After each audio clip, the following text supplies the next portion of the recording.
이번 주 핫했던 종목들 쭉 복기를 해보면서 다음 주 전략까지 이어가 보도록 하겠습니다. 자, 고 기자, 이번 주 가장 관심이 많았던 기업은 뭐죠? 네, 이번 주 핫이슈 종목 우선 이틀 연속 신고가를 경신한 카카오게임즈부터 알아보겠습니다. 어제 카카오게임즈는 전날보다 13.35% 오른 10만 200원에 거래를 마쳤습니다. 장중에는 주가가 급등하며 변동성 완화 장치가 발동되기도 했죠. 카카오게임즈 주가가 10만 원대로 마감한 건 지난해 9월 상장 이후 처음입니다. 장중에는 10만 1,500원까지 치솟으며 장중 신고가를 경신하기도 했는데요. 이로써 카카오게임즈는 코스닥 시장 시가총액 2위 자리를 굳히게 됐습니다. 카카오게임즈 주가가 급등한 건 신작 게임 오딘이 흥행에 성공한 덕인데요. 지난달 29일 출시된 오딘은 애플 앱스토어와 구글 플레이 스토어에서 매출 1위를 기록하고 있습니다. 카카오게임즈 주가는 이달에만 70% 넘게 올랐는데요. 하반기와 내년에도 신작 출시를 앞두고 있어 투자자들의 기대가 높은 상황입니다. 자, 사실 오늘은 카카오뱅크 이슈로 굉장히 뜨겁잖아요. 근데 이번 한 주는 또 카카오게임즈가 핫했다고 하니까 한 주 통틀어서 보면은 카카오의 주였다. 뭐 이런 생각을 할 수 있을 것 같습니다. 카카오게임즈 오늘 주가 봤더니 52주 신고가 기록하고 지금 현재는 음봉으로 전환이 됐거든요. 여전히 보유자 영역이겠죠? 아, 이거요? 한번 차트 보면서 말씀드릴게요. 그러니까 이게 워낙 이제 가파르게 상승이 진행이 되다 보니까 사실 이제 더 간다고 생각은 하지만 이렇게 들어가기가 쉽지 않죠. 요거는 지난번에 한번 카카오게임즈를 우리가 이 시간에 다뤘던 것 같아요. 그때 이제 말씀드렸던 게 요 전고점은 넘어가지 않겠냐 이렇게 말씀을 좀 드렸었죠. 근데 이 전고점이 넘어가는 거는 어느 정도 예상은 하는데 주가가 이제 워낙 이제 단기간에 가파르게 진행이 되다 보니까 쉽게 접근하기는 조금 쉽지 않은 것 같습니다. 특히 이제 요 전고점이 넘어갔기 때문에 지금부터는 더 접근하는 게 어렵지 않냐 이렇게 보여지는데요. 일단은 이 종목은 그래도 좀 더 추가 상승 여력이 있지 않을까 일단 그렇게 봅니다. 그렇게 보는 이유는 일단은 이 회사가 이번에 이제 오딘 성공했지만 앞으로도 계속 게임 대형 신작들이 계속 지금 줄줄이 대기 중에 있고요. 그다음에 NC가 지금 시가총액이 한 17조, 어제 제가 보니까 한 17조 정도 되더라고요. 그 넷마블이 한 12조 정도. 근데 이제 동사 같은 경우가 한 7조 정도 전후여서 카카오게임즈 역시 이들 종목들하고 좀 나중에는 이제 비슷하게 가는 요게 이제 궁극적인 이 주가의 목표치인 것 같아요. 그래서 지금 이제 좀 더 추가 상승은 가능하지 않을까 이렇게 보는데 다만 이제 많이 올라서 이거를 어떻게 접근하느냐 이게 좀 상당히 어려운 것 같습니다. 그러면은 일단 신규 매수 자체는 조금 부담스럽고 그럼 보유하신 분들 어제장에 사실 급등을 했기 때문에 오늘 1% 정도 차익은 뭐 예상을 하셨을 수도 있잖아요. 그럼 오늘 타이밍은 매도는 아직 아닌가요? 더 갈 수 있으니까? 네, 지금 흐름이라면 계속 더 들고 가는 걸 권해드리겠습니다. 알겠습니다. 자, 카카오게임즈 첫 번째 기업으로 한번 살펴봤고요. 두 번째 기업은 뭡니까? 네, 다음은 메타버스 관련주 이노뎁입니다. 지난 6월 상장 이후 지지부진한 흐름을 보이던 이노뎁 주가는 이번 주 들어 높은 상승세를 보여줬습니다. 월요일에 6% 상승한 데 이어 화요일에는 상한가, 수요일에는 14%의 급등이 나왔는데요. 이노뎁 주가가 치솟은 건 시장에 마이크로소프트와 메타버스 관련 사업을 진행한다는 소식이 전해진 영향으로 분석됩니다. 최근 메타버스에 대한 투자자들의 뜨거운 관심이 주가 상승에 부채질을 했는데요. 지난 화요일에는 메타버스 관련 기업인 맥스트의 공모주 청약에 6조 원이 넘는 자금이 몰리기도 했죠. 맥스트의 청약 경쟁률은 6,763대 1로 국내 증시 역사상 최고 기록이 나왔습니다. 메타버스 관련주인 자이언트 스텝의 주가도 이달 들어 80% 넘게 올랐는데요. 여기에 이노뎁 주가까지 급등이 나오며 메타버스 열풍이 국내 증시를 뒤흔들고 있는 모습입니다. 자, 이노뎁은 뭐 지난달에 상장한 새내기주 아닙니까? 역시나 메타버스 관련주로도 지금 묶이고 있는데 오늘 사실 네이버 이슈도 있고 메타버스 한동안 조정을 받다가 다시 약간씩 매기가 보이는 것 같아요. 이노뎁은 어떻게 보십니까? 이노뎁 같은 경우는 이제 최근에 이제 맥스트가 이제 아마 상장이 될 텐데 그 흐름하고 조금은 연동할 수도 있지 않냐 이렇게 보여집니다. 일단은 이제 가격대도 조금 비슷하고요. 그다음에 이 회사가 지금 그 메타버스 관련해서 최근에 좀 마이크로소프트랑 뭐 얘기 뭐 이런 것도 좀 나오고 있고 그래서 일단 이제 메타버스 관련주로 보는 게 맞을 것 같습니다. 그래서 최근에 이제 메타버스 주가들의 흐름을 조금 이제 같이 흐름 속에서 이 종목의 주가의 흐름을 봐야 좀 더 정확히 볼 수 있지 않나 이렇게 말씀드리겠고요.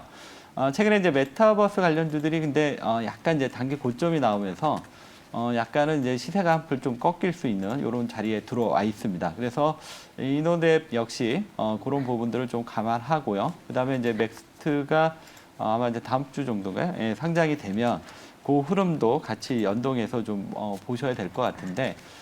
다만 이제 이 종목이 메리트가 있는 건 뭐냐면 새로 이제 공모를 통해서 이제 상장되는 기업들의 특징은 일단은 이제 개인들한테 인기가 있느냐 없느냐 이게 이제 가장 크게 작용을 하더라고요.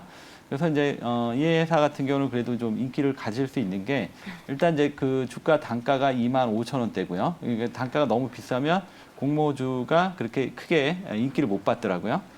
그리고 시가총액도 크지 않고 그래서 이 회사는 뭐 충분히 시장이 어느 정도 메타버스 분위기만 갖춰주면 지금보다 더 갈 수도 있는 이런 모습이다 이렇게 보여집니다. 다만 이 회사 메타버스가 최근에 조금 상승 분위기가 조금 꺾였으니까 그 부분만 좀 조심하시고 이 종목은 좀 더 추가 보유 가능하다 이렇게 말씀드리겠고요. 주의할 점은 메타버스가 꺾이면 이 종목도 팔아야 된다. 이것만 주의하시면 될 것 같습니다.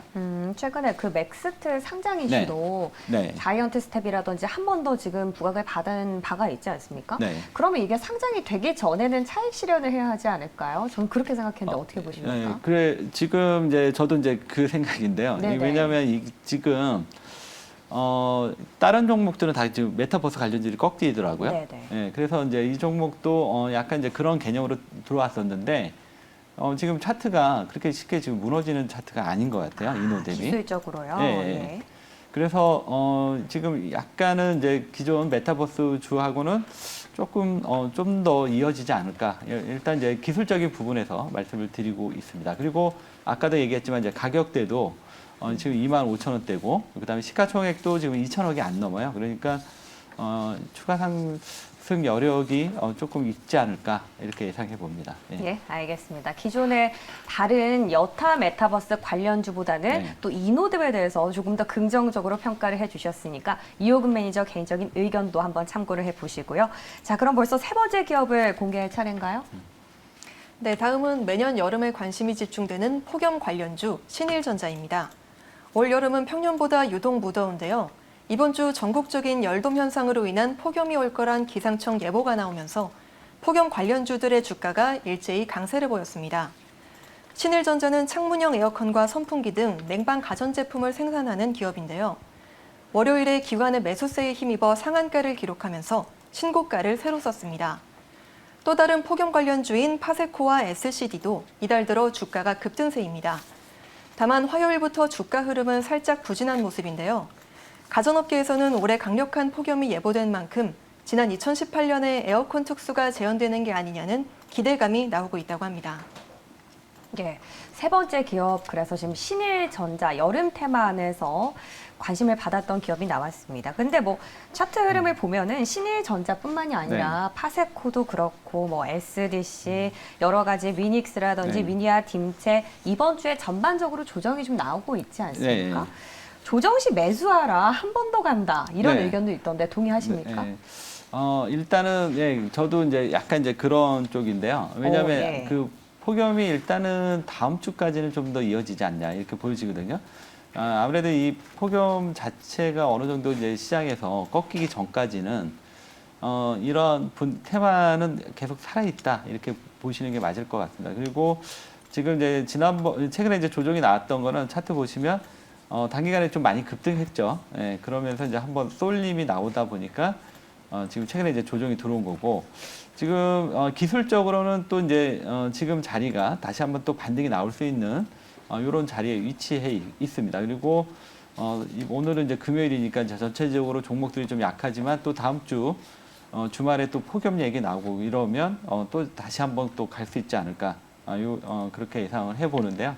어쨌든 이거는 이제 테마주니까 테마주라는 맥락에서 접근하셔야 될 것 같습니다. 왜냐하면 테마주는 아주 그 예측 불허하거든요. 예, 그래서 그거 미리 말씀드리고 얘기를 드리는 거고 그렇지만 지금 아까도 얘기한 대로 전체적인 그 시장의 이슈라던가 기술적인 부분상 한 번 정도는 더 상승 흐름이 나오지 않을까 이렇게 예상해 봅니다. 네, 역시나 여름 네. 테마도 테마주의 성격이 강하기 때문에 네. 트레이딩 관점에서 잘 전략적으로 접근을 해봐야 될 것 같은데 그러면 네. 말씀해주신 의견 같은 경우는 네.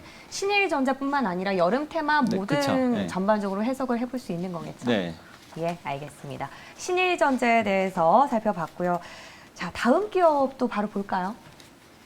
네, 다음은 중국 면세점 시장 진출 소식에 주가가 움직이고 있는 호텔신라 알아보겠습니다. 어제 호텔신라는 전날보다 4.46% 오른 96,000원에 거래를 마쳤습니다. 이날 신라 면세점은 중국 하이난성 하이요우 면세점과 업무 협약을 체결했다고 밝혔는데요. 하이요우 면세점은 약 500개의 브랜드를 취급하는 복합 쇼핑몰입니다. 이번 협약에 따라 신라 면세점은 중국 면세 시장에 직접 진출하게 됐는데요. 사업 확대 기대감에 주가도 나흘 만에 반등을 이뤘습니다. 호텔신라는 시장 다변화를 위해 2013년부터 해외 사업 비중을 늘려왔는데요. 1분기 흑자 전환에 성공한 데 이어 면세 시장의 큰 손인 중국 시장에까지 진출하면서 투자 매력도가 올라간 걸로 보입니다. 지금 호텔신라 얘기를 해주셨는데 면세점 자체의 종목을 네. 되게 오랜만에 듣는 것 같아요. 네네. 한창 마스크 벗는다. 이제 뭐 코로나 확진자가 좀 잦아드는 시점에서는 네. 면세점, 화장품, 뭐 너나 할 것 없이 다 가다가 요즘에는 좀 소강 상태를 보이고 있거든요.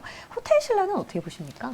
호텔신라 지금 최근에 이제 코로나가 많이 창궐했는데도 흐름이 괜찮았습니다. 그래서 호텔신라는 이제 요것만 바뀌면 좀 상당히 좀 잘 가지 않을까 이렇게 좀 기대를 해봅니다. 일단 이제 호텔신라 좀 살펴보면 어제 이제 급등을 했었죠. 어제 이제 하이난선 중국 쪽 진출 얘기도 나왔습니다. 지금 호텔신라가 가지고 있는 가장 큰 강점은 아무래도 지금 그 국내 면세점에 국한되어 있는 다른 면세점보다는 좀 차별화됐죠. 그래서 가장 크다고 할 수 있는 지금 싱가포르의 창이, 그다음에 홍콩, 그다음에 이번에 이제 중국. 그러니까 이제 호텔신라의 그 기존 면세점하고 차이점은 이제 해외에 많은 그 면세점을 갖고 있다. 이게 이제 가장 큰 강점입니다. 그래서 따라서 이제 이 얘기는 또 반대로 코로나가 이제 가장 극심할 때 가장 타격을 가장 많이 받을 수 있다. 반면에 이게 이제 좋아졌을 때는 또 가장 큰 수혜를 받을 수 있다. 그러니까 한마디로 레버리지가 상당히 좀 크다는 얘기죠. 그래서 이런 부분 때문에 만약에 아직은 이제 코로나 환경이니까 우리가 이제 뭐라고 얘기 못하지만 만약에 이 부분이 언젠간 극복이 되겠죠. 그렇다면 그때 가장 큰 수혜를 볼 수 있는 게 호텔신라다. 이렇게 우리가 좀 유념해야 될 것 같고요.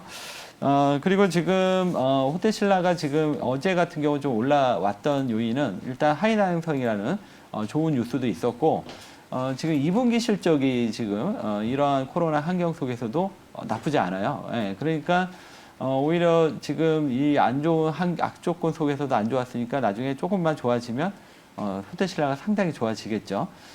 그래서 어제 이제 이 부분이 좀 부각이 되면서 오른 것 같고, 오늘 우리 미국 시장 같은 경우도 보시면 여러 가지 경제 지표는 안 좋았지만 이제 실적에 주목하면서 주가가 올랐잖아요. 그러니까 마찬가지로 지금 호텔신라도 그런 부분들이 좀 부각이 되는 것 같습니다. 요 차트 흐름 보면서 말씀을 드리면 일단은 이 종목이 이제 긍정적인 거는 최근에 이제 코로나 확진자 수가 연일 큰 수가 증가가 일어남에도 빠지긴 빠졌지만 어느 정도 추세를 계속 유지하고 있다. 이 점은 상당히 이 안 좋은 속에서도 이 정도 유지했다는 얘기는 상당히 앞으로 기대가 된다는 얘기고, 지금 여기서 이제 쌍바닥 찍고 이제 올라서는 부분인데 아마 이제 실적이 다음 주나 뭐 이렇게 발표가 될 겁니다. 그래서 또 그 실적으로 인해서 단기에 이제 소문에 사서 뉴스에 파는 거니까 거기서 한번 고점이 나올 것 같아요. 그리고 다시 조정받다가 이제 그 코로나가 이제 완전히 없어지면 그때는 이제 본격적인 상승 흐름이 나오겠죠. 그래서 지금 말씀드린 제 시나리오를 참고하셔서 대응하시면 호텔 신라도 상당히 좋을 것 같습니다. 네, 말씀해주신 대로 지금 업계에서도 긍정적인 리포트가 나오고 있습니다. 네. 중국 하이난성 면세점 MOU랑 관련해서는 근데 이제 코로나19라는 불확실성이 가장 큰 또 악재로 작용을 할 수 있는 부분 아니겠습니까? 네. 지금 조금 자리가 내려왔을 때 조금씩 매집을 해 가도 될까요? 아니면 한번 말씀해주신 저점이 내려오고 나서 들어가는 게 나을까요? 아무래도 이제 그 중간에 이벤트가 하나 있죠. 그 실적 발표. 그래서 그 실적 발표에 따라서 조금 주가에 이제 변화는 있는데, 일단은 뭐 지금 이제 코로나 환경이니까 이렇게 올라갈 때보다는 빠질 때 좀 멀리 보고, 언젠가는 뭐 코로나 극복되겠죠. 계속 모아가면 괜찮을 것 같습니다. 네. 네, 알겠습니다. 실적 발표가 나오고 나서 주가가 조금 다져지고 나면은 그래도, 그때 접근하는 게 조금 더 안전하겠다라고 이호근 매니저 또 의견 들어봤습니다. 호텔 신라에 대해서 저희가 정리를 해봤고요. 마지막 기업은 봤더니 약간 또 호텔이나 면세 쪽으로 같이 엮어볼 수 있을 것 같거든요. 바로 공개해 주시죠. 네, 마지막으로 어제 장기시 직후 상한가로 직행한 노랑풍선을 짚어보겠습니다. 노랑풍선은 오늘도 상한가에 가까운 높은 상승률을 보이고 있는데요. 여기에는 무상증자로 인한 권리락 효과가 영향을 미친 걸로 보입니다. 앞서 노랑풍선은 지난 7일 주주가치 극대화와 유통주식수 증가를 위해 주당 2주를 배정하는 200% 무상증자를 단행했습니다. 이번 무상증자로 발행되는 신주는 약 953만 주로 신주 배정일은 오늘, 신주 상장 예정일은 다음 달 17일입니다. 여행정보 공유 서비스 전문기업인 위시빈 인수 소식도 주가 상승에 힘을 보탰습니다. 노랑풍선은 지난 20일 위시빈 지분 51%를 취득한다고 밝혔는데요. 위시빈은 여행 관련 콘텐츠를 작성한 사용자에게 수익을 공유하는 수익형 콘텐츠 플랫폼입니다. 이런 가운데 다음 주 50대 백신 접종 시작을 앞두고 여행주가 일제히 상승세에 접어든 점도 영향을 미친 걸로 분석됩니다. 요즘에 뉴욕 증시를 보면 여행이나 항공 쪽에서 약간씩 반등은 들어오고 있거든요. 근데 생각보다 우리나라에서는 여행이나 항공 쪽이 좀 잠잠한 것 같습니다. 사실 노랑풍선 같은 경우에는 여행주 안에서도 무중 이슈 때문에 혼자 이제 급등한 거 아니겠습니까? 차트 보면은 어제 지금 가격 제한폭까지 치솟았고 오늘도 상한가까지 갔다가 지금 상한가가 풀린 상황이잖아요. 권리락 같은 경우는 어떻게 보면 착시 효과인데 또 이걸로 이렇게까지 가나 싶기도 하고 어떻게 보세요, 노랑풍선은? 그러니까 이제 주식이 어떻게 보면 이제 그 투자의 개념도 있지만 약간 이제 게임 개념도 조금 있더라고요. 그래서 공모주 같은 경우도 이제 그런 부분들이 많이 작용하고 그래서 이제 우리가 이제 두 가지 측면을 같이 인정해야 될 것 같습니다. 그래서 지금 이제 무상증자 때문에 지금 노랑풍선이 많이 오르고 있는데. 노랑풍선이 그래도 이제 타 여행사보다 최근에 이제 행보를 보면 이번에 이제 그 22 인수도 그렇고 그다음에 이제 OTA 그 플랫폼도 지금 어려운 환경 속에서 계속 투자를 좀 해왔더라고요. 그래서 이 부분도 좀 결실이 나올 것 같고 그리고 이제 그 어느 정도 지금 요 타이밍에서 또 이제 무상증자도 하고 이 종목 차트 한번 볼게요. 차트도 지금 보시면 다른 여행주보다는 상당히 안정적으로 여기까지 이제 흐름을 계속 유지하고 있고 그리고 또 이제 적절하게 또 무상증자도 하고 그러니까 그 회사에서 주주를 주가를 많이 좀 부양하려고 나름대로 좀 많이 노력을 하는 것 같습니다. 그래서 이런 부분들이 반영이 되면서 오늘 또 무상증자까지 나와서 급등을 했죠. 그래서 지금 현재 이제 무상증자로 인해서 거의 이틀 상한가인 겁니다. 그래서 지금 여기서 뭐 더 추가 상승은 조금 어렵지 않냐 이렇게 보여지고요.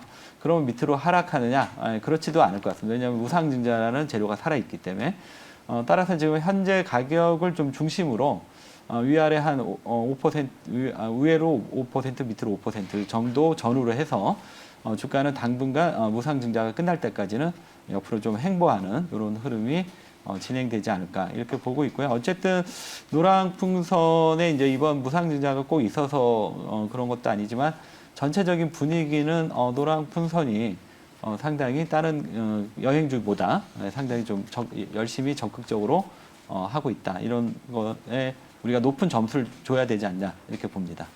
그러면 노랑풍선의 경우에는 앞서서 이제 플랫폼 론칭 이후에 하루 방문자가 뭐 800% 급증을 한다 이런 말씀을 해주셨잖아요. 그러니까 그 자체로 본업 이슈도 좋고 여기에 플러스해서 지금 무증이라는 겹호재가 나왔으니까 긍정적이다. 이렇게 총 정리를 해보도록 하겠습니다.